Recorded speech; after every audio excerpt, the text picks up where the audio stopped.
નમસ્કાર મિત્રો, ધોરણ 11 જેલબલી નીટ જેની અંદર આપણે પરમાણ્વીય બંધારણ જે છે એની સમજૂતી આપણે શરૂ હતી. હવે આ પરમાણ્વીય બંધારણની અંદર આજે આપણે વિદ્યુત ચુંબકીય તરંગથી શરૂઆત કરીએ તો તમે જાણો છો એ પ્રમાણે મિત્રો વિદ્યુત ચુંબકીય તરંગો, આ વિદ્યુત ચુંબકીય તરંગો જે છે એ વિદ્યુતીય અને ચુંબકીય ક્ષેત્ર સાથે સંકળાયેલા તરંગો જે છે એમ કહી શકાય. આપણે જે ત્રિપરિમાણીય અક્ષોને આ રીતે જો આપણે દર્શાવીએ x, y અને z યામ, બરાબર છે, તો આ જે તરંગો જે છે એ માની લો કે x દિશામાં આગળ વધતા હોય, બરાબર છે, તો y અને z જે છે ને આપણે અત્યારે આ રીતે જ બતાવીએ તો સમજી લો મિત્રો કે અહીંયા વિદ્યુતીય અને ચુંબકીય ક્ષેત્ર બંને જે છે એ એકબીજાને લંબ સ્વરૂપે તરંગ માધ્યમથી જુદી દિશામાં જોવા મળશે, બરાબર છે. આ માની લ્યો કે આ જે છે એ વિદ્યુતીય ક્ષેત્ર આપણે દર્શાવેલું હોય, આ x દિશામાં નથી, બરાબર, અત્યારે વિચારજો, બરાબર છે, આને આ લંબ સ્વરૂપે છે એવું આપણે વિચારીએ છીએ, તો એને લંબ સ્વરૂપે, બરાબર છે, તો અહીંયા આ રીતે તમે જોવા જાઓ તો આ એકબીજાને ત્રણેય જે છે એ એકબીજાને લંબ સ્વરૂપે રહેલા હોય. કેવી રીતે રહેલા હોય મિત્રો? લંબ સ્વરૂપે રહેલા હોય. એટલે પરફેક્ટલી તમે જોવા જાઓ તો એક આ દિશામાં છે, એક આ દિશામાં છે અને એક આ દિશામાં છે. એટલે અહીંયા ત્રણેય જે છે એનું કોમ્બિનેશન જે છે થયેલું હોય આ રીતે અને આગળની દિશામાં જે છે એ સતત વધતા જતા હોય. તો આ રીતના જે કંઈ પણ માધ્યમ અહીંયા જોવા મળે આને આપણે વિદ્યુત ચુંબકીય તરંગ જે છે એ સ્વરૂપે દર્શાવીએ, જેમાં એક જે છે વિદ્યુતીય ક્ષેત્ર સાથે સંકળાયેલા ઘટકો થાય, એક જે ચુંબકીય ક્ષેત્ર સાથે સંકળાયેલા ઘટકો દર્શાવી શકીએ અને આ જે છે એની દિશા જે છે એ આપણે વર્ણવીએ છીએ. હવે મિત્રો વિદ્યુત ચુંબકીય તરંગો જે છે એમાં પણ આપણે ઘણા બધા પ્રકારના તરંગો જોવા મળે છે. આ વિદ્યુત ચુંબકીય તરંગોની અંદર જુદા જુદા તરંગો, એની તરંગ લંબાઈ જુદી જુદી હોય, આવૃત્તિ પણ જુદી જુદી હોય અને એની ઉર્જા પણ જુદી જુદી હોય. મિત્રો અગાઉ આપણે શીખી ગયા E બરાબર hc/λ, E બરાબર hν. તો આ તમામ સૂત્રો પરથી એવી ખબર પડે કે E is proportional to nu, એટલે કે આવૃત્તિ is inversely proportional to λ. એનો મતલબ એમ થયો કે જેની તરંગ લંબાઈ વધુ હશે એની આવૃત્તિ અને ઉર્જા ઓછા હોય. તરંગ લંબાઈ વધે તેમ આવૃત્તિ અને ઉર્જા ઘટે. એનાથી ઉલટું વિચારો મિત્રો, જેની ઉર્જા વધારે હશે એની તરંગ લંબાઈ સૌથી ઓછી હોય છે. તો મિત્રો વિદ્યુત ચુંબકીય તરંગોમાં તરંગ લંબાઈ નો ક્રમ જે છે એ આપણે ધ્યાનમાં લઈએ તો કોસ્મિક કિરણો મિત્રો, બ્રહ્માંડ કિરણો અથવા કોસ્મિક કિરણો એવો શબ્દ બોલાય, કોસ્મિક રે શબ્દ પણ બોલાય. એના કરતા વધારે તરંગ લંબાઈ જે છે એ ગેમા કિરણો ધરાવે છે. આ ગેમા કિરણો કરતા વધારે તરંગ લંબાઈ ક્ષ કિરણોની હોય, બરાબર છે. એના કરતા વધારે તરંગ લંબાઈ અલ્ટ્રાવાયોલેટ, જેને આપણે યુવી કહીએ છીએ. શું કહીએ છીએ? યુવી, બરાબર છે, અલ્ટ્રાવાયોલેટ. એના કરતા વધારે તરંગ લંબાઈ દ્રશ્યમાન જેને વિઝિબલ કહેવાય, બરાબર છે, વિઝિબલ રે, બરાબર છે, તો એને આપણે દ્રશ્યમાન પ્રકાશ તરીકે કહીએ છીએ. અને મિત્રો આપણા જે 7 રંગ જે છે જાનીવાલી પીનારા એ આ દ્રશ્યમાન વિસ્તારની અંદર આપણે જોઈ શકીએ છીએ. ત્યારબાદ આવે છે IR, ઇન્ફ્રારેડ, બરાબર, જેને આપણે ઇન્ફ્રારેડ જે છે એને IR તરીકે વર્ણવીએ છીએ. ત્યારબાદ જે છે એ માઇક્રોવેવ્સ જેને કહેવાય માઇક્રોવેવ અથવા માઇક્રો કિરણો, અને લાસ્ટમાં છેલ્લે આવશે રેડિયો તરંગો, બરાબર છે, અથવા રેડિયો વેવ્સ, બરાબર. તો આ તમે જુઓ એનો મતલબ એમ થયો કે રેડિયો વેવ્સ જે છે એની તરંગ લંબાઈ સૌથી વધારે અને કોસ્મિક કિરણોની તરંગ લંબાઈ સૌથી નાની.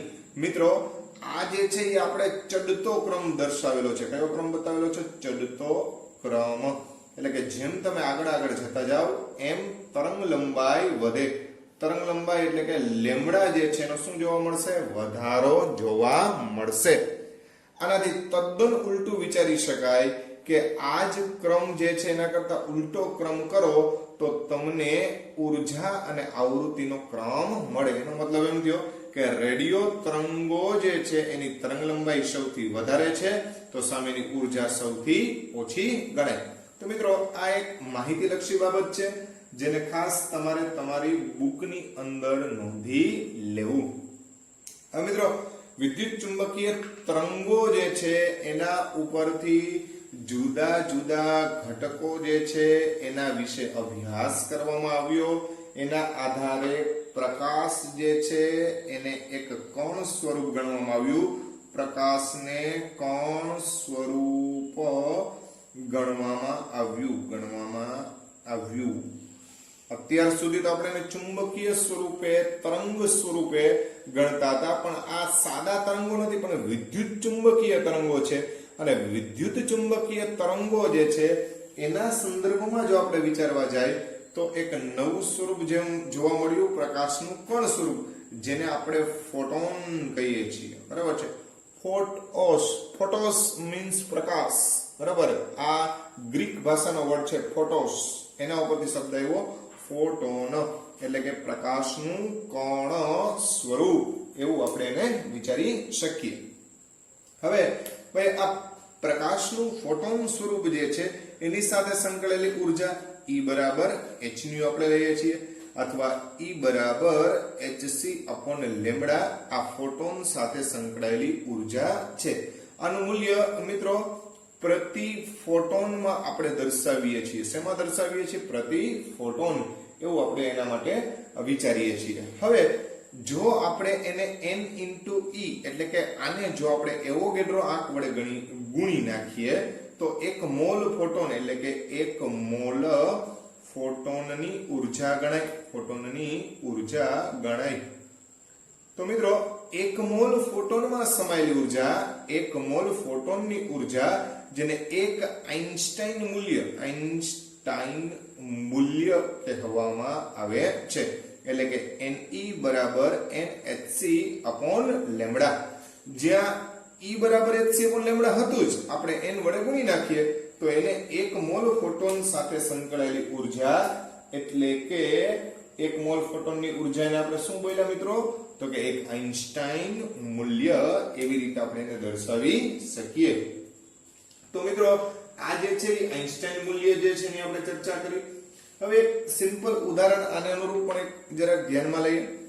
માની લો કે આપણને એક આવું ઉદાહરણ આપવામાં આવેલું હોય કે ડાઇક્લોરિન જે છે Cl2 એના બંધ માટે ક્લોરીન જે બંધ હોય Cl2, બરાબર છે, એની બંધ ઉર્જા એનું મૂલ્ય આપણે આપવામાં આવેલું છે 242 કિલોજૂલ પ્રતિ મોલ, આવું આપણને આપી દીધું છે. એટલે એનો મતલબ એમ થયો કે આવા 1 મોલ બંધ તોડવા માટે જરૂરી ઉર્જા 242 કિલોજૂલ થાય.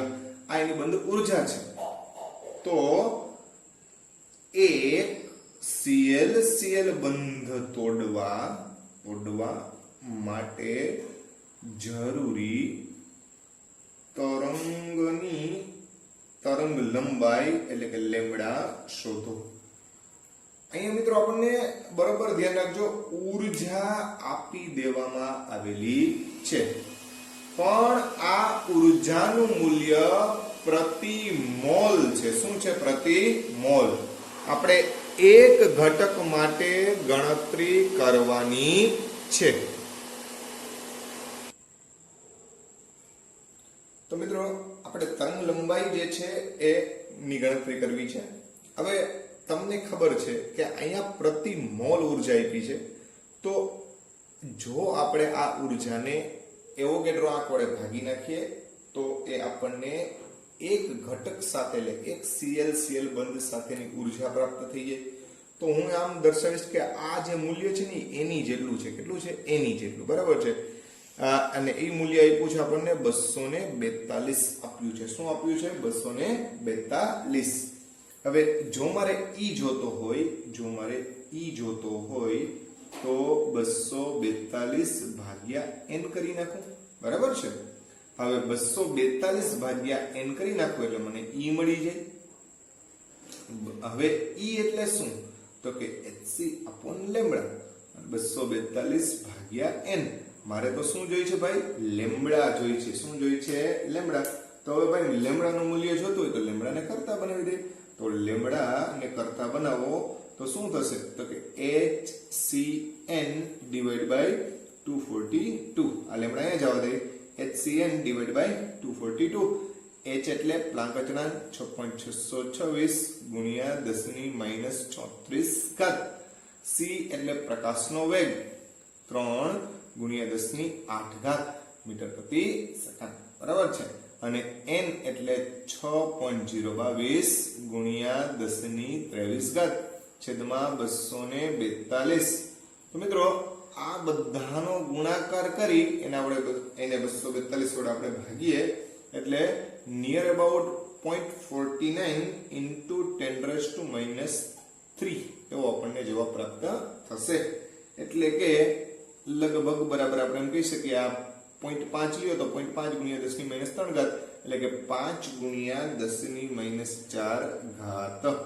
અહીંયા બધા એકમ જે છે એ મીટરમાં રાખેલા છે. તો આપણો જવાબ પણ જે છે એ લેમ્બડાનો કેમાં આવશે? મીટરમાં. એનો અર્થ એવો થયો કે આપણે જો આ બંધને તોડવો હોય તો આટલી તરંગ લંબાઈ ધરાવતા વિકિરણ જે છે એના પર આપાત કરવા પડે જેથી કરી અને આપણો ClCl બંધ તૂટી જાય. તો આ ઉર્જા દ્વારા આપણે તરંગ લંબાઈ જે છે એની ગણતરી જે છે એને ધ્યાનમાં લીધેલી છે. હવે મિત્રો આવો જ એક સિમ્પલ પ્રશ્ન એને પણ આપણે ધ્યાનમાં લઈએ. માની લો કે આપણે એમ કહેવામાં આવ્યું હોય કે બે વિકિરણ કે જેમની ઉર્જા 25 ઇલેક્ટ્રોન વોલ્ટ, બે વિકિરણ પૈકી એક વિકિરણ ની ઉર્જા કેટલી છે મિત્રો? તો કે ભાઈ 25 ઇલેક્ટ્રોન વોલ્ટ છે તથા અન્ય વિકિરણની ઉર્જા 50 ઇલેક્ટ્રોન વોલ્ટ છે. તો તેમની તરંગ લંબાઈ નો સંબંધ જણાવો. બરાબર છે. ઓપ્શન આપી દઈએ આપણે. માની લો કે λ1 બરાબર λ2. બીજો ઓપ્શન આપણે જે છે એ ધ્યાનમાં લઈ શકીએ કે λ1 બરાબર 2 λ2. ત્રીજો ઓપ્શન λ2 બરાબર 2 λ1 અને ચોથો ઓપ્શન જે છે એ λ1 = 3 λ2. તો મિત્રો આપણે ગણતરી કરીએ જેથી કરીને આપણે સાચો વિકલ્પ ખબર પડે. તો બે વિકિરણ પૈકી એક વિકિરણની ઉર્જા 25 ઇલેક્ટ્રોન વોલ્ટ આપી દીધી છે. બરાબર છે. તો માની લ્યો કે આપણે E1 બરાબર 25 ઇલેક્ટ્રોન વોલ્ટ લઈએ અને E2 બરાબર કેટલા લઈ લઈએ? 50 ઇલેક્ટ્રોન વોલ્ટ. આની સાથે સંકળાયેલ તરંગ λ1, આની સાથે સંકળાયેલ તરંગ લંબાઈ λ2. મિત્રો તમે જાણો છો એ પ્રમાણે E બરાબર hc/λ આ સૂત્રનો આપણે ઉપયોગ કરવાનો થાય. તો ભાઈ E1 બરાબર hc E1 into λ1 બરાબર hc, E2 into λ2 બરાબર hc. હવે hc તો બેમાં સમાન મૂલ્ય ધરાવે તો આમ સરખામણી કરી શકો E1 ઇન્ટુ λ1 બરાબર E2 ઇન્ટુ λ2 એટલે કે E1 ના છેદમાં E2 બરાબર λ2 ના છેદમાં λ1 બસ કિંમત મૂકી દો E1 એટલે 25 E2 એટલે 50 બરાબર λ2 અને λ1 તો જોવો જી મિત્રો આનું મૂલ્ય આવશે 1 ના છેદમાં 2 તો λ2 ડિવાઇડ બાય λ1 એટલે કે λ1 બરાબર 2 λ2 આવું થાય કે નહીં તો આપણો જવાબ જે છે એ λ1 બરાબર 2 λ2 આવો આપણને જવાબ મળશે તો આ રીતે બે વિકિરણ પૈકી એક વિકિરણની ઊર્જા જે છે એ આપી હોય અને બીજા વિકિરણની ઊર્જા આપેલી હોય તો એના આધારે આપણે તરંગ લંબાઈ જે છે એનો સંબંધ પણ મેળવી શકીએ ત્યાર પછી જે છે એને આપણે ધ્યાનમાં લઈએ તો કે ભાઈ લિથિયમ +2 જે છે લિથિયમ +2 આ રીતની રકમ આપને આપવામાં આવી છે કે ભાઈ લિથિયમ +2 ના ઇલેક્ટ્રોન ને ધરા અવસ્થા મિત્રો ધરા અવસ્થા અને ભૂમિ અવસ્થા પણ કહેવાય એટલે કે ટૂંકમાં ઓછી ઉર્જા ધરાવતી અથવા ન્યૂનતમ ઉર્જા ધરાવતી જે સ્થિતિ હોય એને આપણે ધરા અવસ્થા અથવા ભૂમિ અવસ્થા કહીએ છીએ આ અવસ્થામાંથી પ્રથમ ઉત્તેજિત અવસ્થામાં લઈ જવા માટે જરૂરી ઉર્જા ગણો શું કીધું છે મિત્રો અહીંયા તો કે ભાઈ લિથિયમ +2 ના ઇલેક્ટ્રોનને ધરા અવસ્થામાંથી પ્રથમ ઉત્તેજિત અવસ્થામાં લઈ જવા માટે આપણે ચર્ચા કરવાની છે હવે મિત્રો લિથિયમ એટલે પરમાણુ ક્રમાંક 3 એટલે કે 1s2 2s1 બરાબર પણ અહીંયા આપણને લિથિયમ +2 આપેલો છે બરાબર છે તો લિથિયમ +2 બરાબર 1s1 કેમ કે એક 2s માંથી ઇલેક્ટ્રોન જાય અને એક 1s2 જે છે એ પૈકીનો એક ઇલેક્ટ્રોન વયો જાય તો આપણી પાસે અત્યારે ઇલેક્ટ્રોન લિથિયમ +2 પ્રમાણે ફક્ત 1s1 માં છે હવે શું કીધું છે લિથિયમ +2 ના ઇલેક્ટ્રોનને ધરા અવસ્થા એટલે ધરા અવસ્થાને કઈ રીતે કહેવાય અહીં ધરા અવસ્થા એટલે કે ભૂમિ અવસ્થા n બરાબર 1 થશે એટલે કે પહેલી કક્ષા થાય કેમ કે અહીંયા 1 આપેલો છે બરાબર છે જ્યારે એને પ્રથમ ઉત્તેજિત અવસ્થા જેને આપણે n બરાબર 2 કહી દઈએ બરાબર છે કેમ કે 1 પછી સીધી કોણ આવશે 2 તો આ 1 નંબરના ઇલેક્ટ્રોનને 2 નંબરમાં લઈ જવો છે તો એ દરમિયાન જે કંઈ પણ ઉર્જા ડિફરન્સ છે એની આપણે ચર્ચા કરવાની છે હવે મિત્રો અહીં આપણે ધરાવસ્થા અને ઉત્તેજિત અવસ્થા મળી જાય પછી તો તમને સૂત્ર ખબર જ છે કે En બરાબર આપણે સૂત્ર લેતા હતા -13.6 z² upon n² આવું આપણે સૂત્ર શીખી ગયા હવે અહીંયા E1 છે E1 એના માટે -13.6 આ 1 નો સ્ક્વેર એટલે તો 1 જ રહેશે પણ અહીંયા z એટલે શું તો કે ભાઈ પરમાણુ ક્રમાંક એટલે 3 નો વર્ગ કેટલો થશે 9 તો આ વસ્તુ ખાસ ધ્યાનમાં રાખવાની તો આ E1 ની વાત થઈ હવે આવું E2 માટે મેળવીએ તો -13.6 ગુણ્યા આ તો 9 જ રહેશે પણ અહીંયા જે છે એ 4 થઈ જશે શું કામ મિત્રો 4 થશે તો કે ભાઈ અહીંયા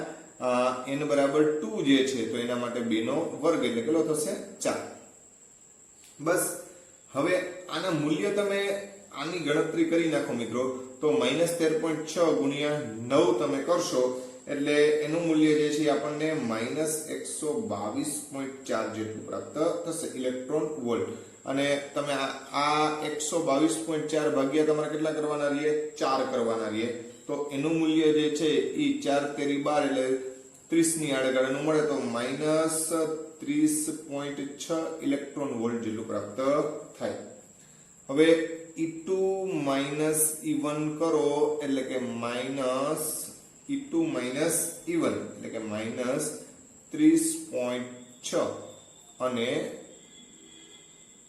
-122.4 માઇનસ પ્લસ એટલે 122.4 માંથી આપણે 30.6 બાદ કરવાના તો આપણને જવાબ મળશે 91.8 ઇલેક્ટ્રોન વોલ્ટ.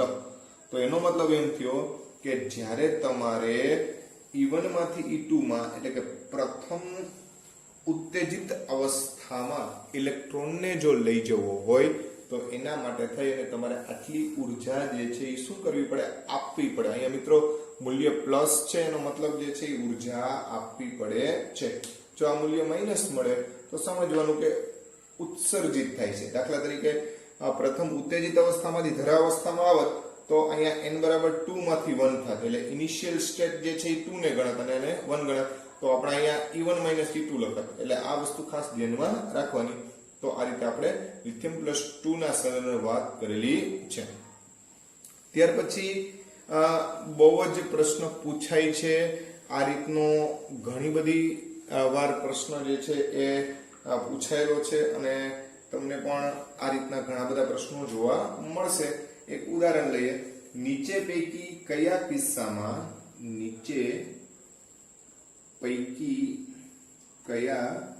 કિસ્સામાં હિલિયમ +1 ની ઉર્જા સૌથી ઓછી હશે? અથવા નીચે પૈકી કયા કિસ્સામાં હિલિયમ +1 માટે ઉર્જા સૌથી ઓછી જરૂર પડે એમ પણ કહી શકાય. એમાં ઓપ્શન જે છે એ n બરાબર 1 થી n બરાબર 3, બી ઓપ્શન જે છે એ n બરાબર 3 થી n બરાબર 4, સી ઓપ્શન છે n બરાબર 2 થી n બરાબર 3 અને ડી ઓપ્શન છે n બરાબર 1 થી n બરાબર ઇન્ફિનિટી. હવે મિત્રો અહીંયા ભાઈ આ મૂલ્યો છે ગમે ફરતા રહેતા હોય. આ ઘટકની જગ્યાએ હિલિયમની જગ્યાએ હાઇડ્રોજન આપી શકે, લિથિયમ +2 આપી શકે, કોઈ પણ ઘટક આપી શકે. આપણે જે સૂત્રનો ઉપયોગ કરીએ છીએ એ જ રીતે ગણવાનું છે. અહીંયા ગણતરી કરવી જ પડશે ભાઈ, બરાબર છે? એટલે પહેલા એકવાર બરોબર વ્યવસ્થિત રીતે શીખી લ્યો. આપણે પહેલા અહીંયા 1 2 3 4 અને ઇન્ફિનિટી આવા 5 ઘટક છે. આ પાંચે 5 ઘટક માટે થઈને પહેલા આપણે ગણતરી કરી લઈએ, પછી ઓપ્શનનો ઉપયોગ કરવાનો. ખ્યાલ આવે છે? તો માની લો કે આપણે કોઈ પણ ઘટક માટે ગણતરી કરીએ છીએ તો En વાળું જે સૂત્ર છે જ વાપરવાનું. માની લો કે E1 માટે આપણે લેતા હોય તો E1 ની ગણતરી કેવી રીતે કરીએ છીએ હમણાં જ આપણે વાત કરી હતી મિત્રો. શું કરીએ છીએ આપણે? E1 બરાબર -13.6 ગુણ્યા શું કરવાનું? 13.6 ગુણ્યા Z. તો મિત્રો અહીંયા તમને ખબર છે કે હિલિયમ માટે Z નું મૂલ્ય 2 હોય તો 2 નો વર્ગ એટલે કેટલો થશે? 4. આ બધા માટે કોમન જ રહેશે. અપોન n1 બરાબર એટલે 1 નો વર્ગ તો લખવાની જરૂરિયાત નથી. તો આ 6 4 24 નો ચોકડો વધી પડી 2 52 ને 2 54. તો આપણને આનું મૂલ્ય જે છે કેટલું મળશે? તો કે ભાઈ 54.4 જેટલું આપણને પ્રાપ્ત થાય. મૂલ્ય જે છે બધાને કેવા મળશે? આપણને ઋણ મળશે. આ પહેલી વાત થઈ. હવે E2 ગણીએ. આ n બરાબર 2 માટે, બરાબર? આ n બરાબર 1 માટે વાત થઈ. આ n બરાબર 2 સાથે સંકળાયેલી ઉર્જા ગણીએ તો અહીંયા આપણને ફેર શું પડશે ભાઈ? તો કે -13.6 ગુણ્યા 4 છેદમાં 4 આવશે ને, 2 નો વર્ગ છે એટલે 4 4 ઉડી જાય તો -13.6 જે છે આપણો જવાબ આવે. બરાબર છે? તો આ કોના માટેની વાત થઈ? E2 માટેની વાત થઈ. કોના માટેની વાત થઈ? E2. મિત્રો આ જ રીતે તમે E3 માટે જ્યારે ગણો ત્યારે -13.6 ગુણ્યા 4 તો એમ નંબરી અહીંયા કેટલા આવે? 9. તો આ જે મૂલ્ય જે છે આપણું આ 54.4 ભાગ્યા કેટલા કરવા પડે? આપણે 9 કરવા પડે. તો 9 6 54 એટલે 6.04 ઇલેક્ટ્રોન વોલ્ટ જેવો મળે. બરાબર છે? હવે ત્યારબાદ આપણે E4 માટે ગણીએ. કોના માટે ગણીએ? E4 માટે તો 13.6 ગુણ્યા 4 ભાગ્યા 16 આવશે કે નહીં? બરાબર છે? તો આ જે મૂલ્ય જે છે 13.6 એના ભાગ્યે કેટલા કરી નાખવા પડે? આપણે 4 કરવા પડે. તો 4 તેરી 12 એટલે 3 point સમથિંગ આવે એટલે 3.4 ઇલેક્ટ્રોન વોલ્ટ જેટલું પ્રાપ્ત થશે. બરાબર છે?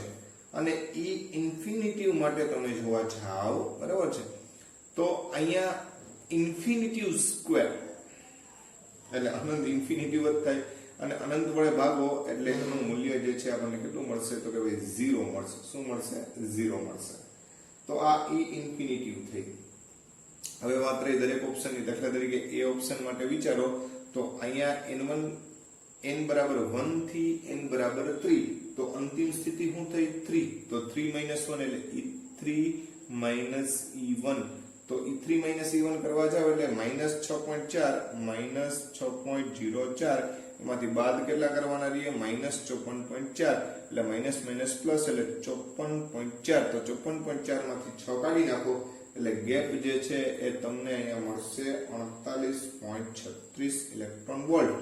એવો બી ઓપ્શન માટે તમે વિચારવા જાવ તો 4 નંબર થી 3 નંબર, તો 4 નંબર અને 3 નંબર જે છે એ તમને ખબર પડે જ છે કે E4 - E3 એટલે કે -3.6 બરાબર છે વત્તા 6.04. તો આનું મૂલ્ય જે છે એ કેટલું આવવું જોઈએ? તો કે ભાઈ એનું મૂલ્ય જે છે આપણને 3.4 ઇલેક્ટ્રોન વોલ્ટ જેટલું પ્રાપ્ત થશે. બરાબર. ત્યાર પછી જે છે એ આપણે સી ઓપ્શન માટે જોવા જઈએ તો E3 - E2 લેવા જઈએ તો E3 - E2 જે છે એ -6.04 અને વત્તા 13.6. તો આ બંનેનું મૂલ્ય જે છે 7.56 જેટલું આપણને પ્રાપ્ત થશે. બરાબર છે.